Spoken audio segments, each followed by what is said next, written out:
மண்டலம்ன்றது எப்போதுமே அதிமுக கோட்டைன்னு சொல்லிட்டு இருக்கக்கூடிய நிலையில விஜய் 18ஆம் தேதி ஈரோட்டில் நிகழ்ச்சி நடத்துறாரு. அந்த நிகழ்ச்சியில பல்வேறு கட்சிகளை சேர்ந்தவர்கள் இணைவதற்கான வாய்ப்புகள் இருக்குன்னு செங்கோட்டையன் சொல்லியிருக்காரு. அரசியல்ல கொங்கு மண்டல அரசியல்ல இந்த விஷயத்தை எந்த அளவுக்கு ஒரு தாக்கத்தை அண்ணா எல்லோரும் போட்டி போடலாம், எல்லோரும் வரட்டும், அது எந்த தவறும் கிடையாது. செங்கோட்டையன் அவர்கள் அவரும் கடுமையான முயற்சியை பண்ணட்டுங்கன்னா, ஆனா மக்கள் ஆட்சியை மாற்றணும்னு முடிவு பண்ணிட்டா கடைசியில் எப்படி ஓட்டு போடுவாங்கன்னாங்கன்னா, ஆட்சி அமைக்க தகுந்தவர் யார், யாருகிட்ட ஆட்சியாளர்கள் இருக்கிறாங்க, யாருகிட்ட எம்எல்ஏஸ் வருவாங்க, யாரு எம்எல்ஏவை எனக்கு பழக்கம், எந்த எம்எல்ஏவை நான் வீட்டில் போய் பார்க்க முடியும், எந்த எம்எல்ஏ ஆல்ரெடி இருந்திருக்கிறாங்க, இப்படித்தான் மக்களுடைய மனசு இருக்கும்.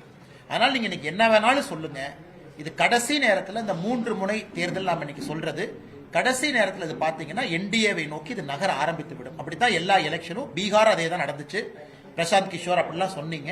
அதனால திரு விஜய் அவர்கள், தமிழக வெற்றி கழகம், செங்கோட்டையன் கடுமையா முயற்சி பண்ணட்டுங்கண்ணா. ஆனா மக்களுடைய மனநிலைமை பொறுத்தவரை கடைசி நேரத்தில் அப்படி இருக்காதுங்கன்னா, இது வேறு மாதிரி தான் மாறும். அதை நீங்களும் பார்க்க போறீங்க, நானும் பார்க்க போறேன். பெருமளவு வெற்றி, பெரிய வெற்றி தேசிய ஜனநாயக கூட்டணி பெறப்போகிறது. அதை பார்க்கத்தான் போகிறோம்.